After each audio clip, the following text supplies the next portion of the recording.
Assalamualaikum warahmatullahi wabarakatuh. Perkenalkan, nama saya Dika Julianado, NIM saya 419170-115. Mata kuliah Bahasa Indonesia. Saya akan mempresentasikan fenomena penggunaan bahasa pergaulan di Indonesia. Latar belakang. Bahasa menurut Kamus Bahasa Indonesia adalah sistem dari lambang nada arbitrer yang digunakan oleh anggota masyarakat untuk kerjasama, interaksi, dan identifikasi. Selain itu, pendapat tentang bahasa menurut Wibowo juga memiliki pendapat yang mengungkapkan makna bahasa. Menurutnya, bahasa adalah sarana hubungan mental yang sangat penting dalam kehidupan bersama.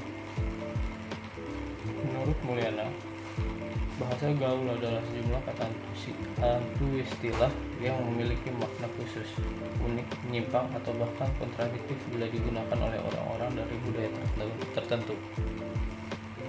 Selain bahasa gaul, komunitas ini juga populer dengan bahasa prokem. Menurut Pusat Bahasa dan Sastra, bahasa prokem juga dikenal sebagai bahasa kode. Adalah bahasa yang digunakan dan disukai oleh sebagian remaja. Untuk menghindari meluasnya penggunaan bahasa gaul di masyarakat, kita perlu menanamkan cinta sebagai bahasa asli bahasa Indonesia secara turun-temurun di tanah air. Dengan munculnya bahasa gaul di masyarakat, banyak dampak baik atau dampak yang ditimbulkan oleh bahasa gaul terhadap perkembangan bangsa Indonesia sebagai identitas nasional sebagai berikut. 1. Keberadaan bahasa Indonesia terancam oleh bahasa gaul. Bahasa sangat terkait erat dengan generasi. Jika generasi negara Indonesia semakin tenggelam dalam memudarnya bahasa Indonesia akan semakin tenggelam sebagai bahasa nasional dan identitas masyarakat. 2. Penurunan level dari bahasa Indonesia. Penggunaan bahasa gaul bisa mempersulit penggunaan bahasa Indonesia yang baik dan benar. Padahal pada sekolah atau pada lokasi kerja kita diharuskan untuk selalu memakai bahasa Indonesia yang baik dan benar.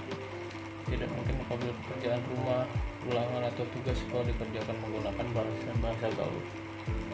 Karena bahasa gaul bukan termasuk kepada tatanan bahasa akademis, begitu pula pada kantor laporan yang kita susun tidak diperkenankan memakai bahasa gaul. Jadi formal, jangan memakai bahasa gaul untuk menjadikan sebagai komunikasi. Rumusan masalah. Bagaimana masyarakat, khususnya anak-anak muda, menjadi lebih memilih bahasa Indonesia yang baik dan benar untuk digunakan untuk berkomunikasi. 2. Apa yang harus dilakukan demi memajukan bahasa Indonesia?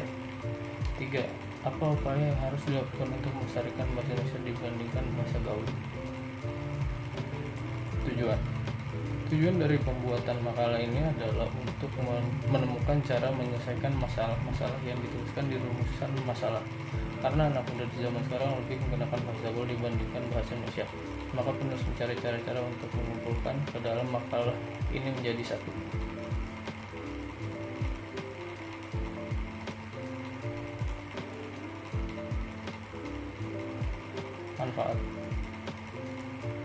Manfaat yang bisa didapat dari penulisan makalah ini adalah ditemukan cara agar pemuda di Indonesia ataupun warga yang lainnya lebih memilih berkomunikasi dengan bahasa Indonesia yang dibandingkan menggunakan bahasa gaul yang tercipta dari modifikasi frasa serta huruf yang diganti atau juga dibolak-balikan menjadi satu kata yang baru. Pembahasan masalah. Bagaimana masyarakat, khususnya anak-anak muda, menjadi lebih memilih bahasa Indonesia yang lebih baik dan benar untuk digunakan untuk berkomunikasi.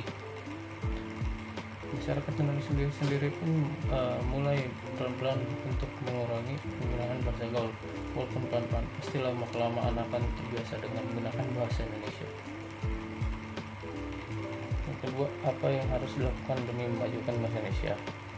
Untuk mengawalinya, masyarakat Indonesia harus lebih gemar lagi membaca dan juga mempelajari bahasa yang kita miliki, yaitu bahasa Indonesia.